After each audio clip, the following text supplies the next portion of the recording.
চাপা বনে অলি শনে আজ লোক চোরে। আসসালামু আলাইকুম, সবাইকে কেমন আছেন সবাই? আশা করছি সবাই ভালো আছেন। আমরা অনেক বেশি ভালো আছি। আজকে আপনাদের সাথে আমার শুক্রবারের দুপুরে রান্নাবান্নার ভিডিও শেয়ার করব।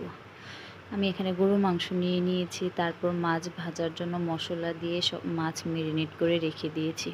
তারপর যা যা রান্না করব, যা যা লাগবে সেগুলো সব কিছু আমি গুছিয়ে নিয়েছি। আমার গুছিয়ে রান্নাবান্না করতে অনেক বেশি ভালো লাগে, তাই সবসময় রান্না করার আগে আমি সব কিছু গুছিয়ে নিই।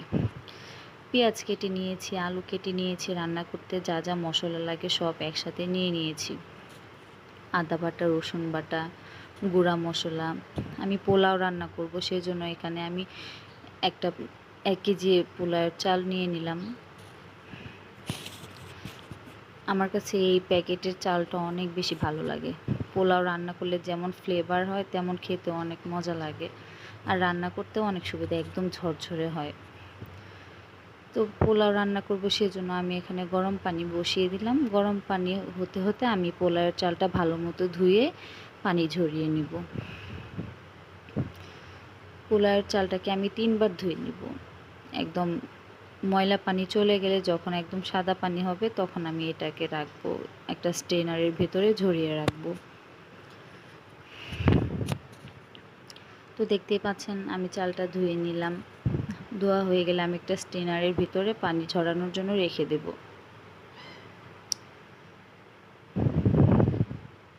আপনারা কিভাবে পোলাও রান্না করেন আমাকে জানাবেন কমেন্টস করে। তারপরে এখানে আমি গরুর মাংস রান্না করব, সেজন্য আমি প্যানে গরুর মাংস নিয়ে নিলাম। তারপর গরুর মাংস রান্না করতে যা যা মশলা লাগে সব কিছু আমি দিয়ে হাতে মেখে বসিয়ে দেব। আমি সবসময় কষিয়ে রান্না করি, আবার মাঝে মাঝে হাতে মেখেও রান্না করি। এখানে পেঁয়াজ কুচি দিয়ে দিলাম, তারপরে আদা রসুন বাটা দিয়ে দিব। আদা রসুন দেওয়ার হয়ে গেলে গুঁড়া মশলাগুলি দিয়ে দিব। গুঁড়া মশলা বলতে মাংস রান্না করতে যা যা মশলা লাগে সেগুলি, যেমন লবণ, মরিচ, তারপর ধনিয়া গুঁড়া, জিরার গুঁড়া। আর এখানে কিছু গরম মশলা দিয়ে দিলাম, জিরা, তেজপাতা, শুকনা মরিচ, ডালচিনি, এলাচ আর লং, আর শুকনা গুঁড়া মশলাগুলি সব দিয়ে দিলাম। দিয়ে তেল দিয়ে ভালোভাবে মেখে আমি এটা বসিয়ে দেব।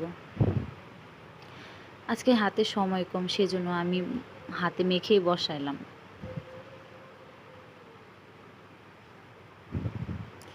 গরুর মাংস যেভাবেই রান্না করেন খেতে কিন্তু অনেক মজা হয়। হাতে মেখে রান্না করলেও মজা হয়, কষিয়ে রান্না করলেও মজা হয়। তো মাংসটা এখানে বসিয়ে আমি অন্য চুলায় পোলাও রান্না করে নেব। পোলাও রান্না করার জন্য তেল দিয়ে আমি গরম মশলা দিয়ে হালকা ভেজে নেব। গরম মশলা, তেজপাতা, দারুচিনি, এলাচ, লং ভাজা হয়ে গেলে দিয়ে দেব পেঁয়াজ কুচি। পেঁয়াজটাকে হালকা ভেজে নেব। আমি পেঁয়াজ লাল করে ভাজি না, লাল করে ভাজলে পোলাওটা লাল হয়ে যায়, দেখতে সুন্দর লাগে না। পেঁয়াজটা হালকা ভাজা হয়ে গেলে আমি 2 চামচ আদা বাটা আর পরিমাণ মতো লবণ দিয়ে একটু ভেজে নেব। মশলার কাঁচা গন্ধ চলে গেলে তারপর দিয়ে দিব পানি ঝরিয়ে রাখা পোলাওয়ের চাল। আর পোলাওয়ের চালটাকে আমি ভালোভাবে ভেজে নেব, একদম ঝুরঝুরে করে ভেজে নেব। চালটা যত ভাজবেন আপনার পোলাও তত সুন্দর হবে, একদম ঝরঝরে হবে। তো দেখতেই পাচ্ছেন এখানে আমি চালটাকে ভালোভাবে ভেজে নিচ্ছি। ভালোভাবে ভাজা হয়ে গেলে তারপরে পানি দেব। আর পোলাও ভাজতে ভাজতে এদিকে আমার মাংসও কষানো হয়ে গেছে। তো কষানো হয়ে গেছে বলতে আরও কষাবো, কিন্তু তার আগে আমি আলু দিয়ে দিলাম। আমি আবার মাংসতে আলু দিয়ে খাই, আমার অনেক ভালো লাগে। মাংসতে আলু না দিলে আমার ভালো লাগে না। ওদিকে আলু দিয়ে আমি মাংসটাকে আরও একটু কষিয়ে নেব, আর এইদিকে আমি পোলাওয়ের চালটাকেও ভালোভাবে ভেজে নিচ্ছি। ভাজা হয়ে গেছে, এখন আমি গরম পানি দিয়ে দিব। সবসময় পোলাও কিংবা মাংসতে আমি গরম পানি দেওয়ার চেষ্টা করি। তো এদিকে আমার পোলাওয়ের পানিটাও শুকিয়ে আসছে। এখানে আমি কিছু গাজর কুচি আর কিছু কাঁচামরিচ দিয়ে দিব। গাজরটা দিলে পোলাওটা দেখতেও যেমন ভালো লাগে, খেতেও ভালো লাগে, একটা কালারফুল হয় পোলাও গাজর দিলে। আপনারা চাইলে এখানে ফুড কালারও ব্যবহার করতে পারেন, কিংবা জর্দার রং গুলিয়ে দিতে পারেন, কিন্তু আমার হাতের কাছে গাজর ছিল সেজন্য আমি গাজরই দিয়েছি। তো পোলাওটাকে এখন ঢেকে রেখে দেব। আর ঢাকনার ছিদ্রটাকে আমি একটা লং দিয়ে বন্ধ করে রেখে দেব। আর এদিকে আমার মাংসটাও ভালোভাবে কষানো হয়ে গেছে। এখন এর ভেতরে আমি একদম গরম পানি দিয়ে দেব। গরম পানি দিলে মাংসটা রাবারি হয়ে যায় না, সিদ্ধ হয়ে যায় তাড়াতাড়ি, আর খেতেও ভালো লাগে। সবসময় আমি চেষ্টা করি সব কিছুতে গরম পানি দেওয়ার। তারপরে রান্নাবান্না করতে করতে আমার এদিকে ঘর গোছানো হয়ে গেছে। ঘর গুছিয়ে একদম ঘর মুছে নিয়েছি।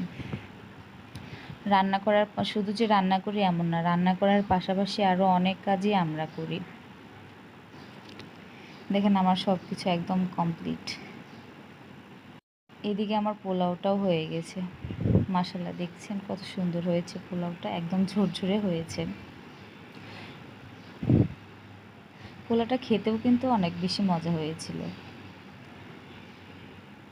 তারপর এখানে আমি একটু ঘি দিয়ে দিব।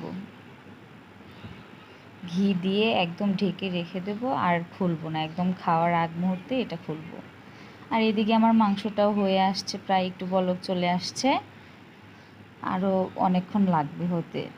এর মধ্যে আমি এখন কয়েক টুকরো কাঁচামরিচ দিয়ে দেব। কাঁচামরিচ দিয়ে আবার ঢেকে রেখে দেব। আর পাশের চুলায় আমি কিছু মাছ ভেজে নেব। পোলাও দিয়ে আমার মাছ ভাজা খেতে অনেক বেশি ভালো লাগে। আপনাদের কেমন লাগে জানাবেন। তো আমি 3টে মাছ নিয়েছি, কারণ আমরা দুপুরেই শুধু খাবো। এদিকে আমার মাংসটা হয়ে আসছে, আমি কিছু গরম মশলার গুঁড়া দিয়ে এটাকে ঢেকে রেখে দেব, আর চুলাটাও বন্ধ করে দিব। আমার সব রান্নাবান্না কমপ্লিট। এখন আমি গোসল করে নামাজ শেষ করে খাবার বাড়ার জন্য চলে এসেছি। দেখেন মাশাআল্লাহ আমার মাংসের কালারটা কেমন আসছে।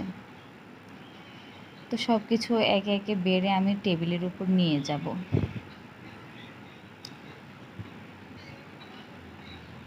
আগে আমি মাংসটা বেড়ে নিচ্ছি। মাংস বাড়া হয়ে গেলে তারপর পোলাওটাকে বেড়ে নেব। সবার কাছে আমার ভিডিওটি কেমন লাগলো জানাবেন আমাকে, আর সবাই প্লিজ লাইক কমেন্টস করবেন।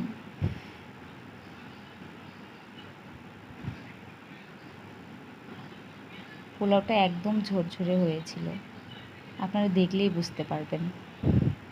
আমি এখানে সালাদও বানিয়ে নিয়েছিলাম। গাজর, শসা, পেঁয়াজ আর কাঁচামরিচ আর একটু সামান্য সরিষার তেল আর লবণ দিয়ে মেখে নিয়েছি। আর কিছু শসা, লেবু এমনি রেখে দিয়েছি খাওয়ার জন্য। সব কিছু আমি আস্তে আস্তে বেড়ে নিলাম। এখন আমরা দুপুরের খাবারটা খেয়ে নেব। তো আজকের ভিডিওটি আপনাদের কাছে কেমন লাগলো জানাবেন।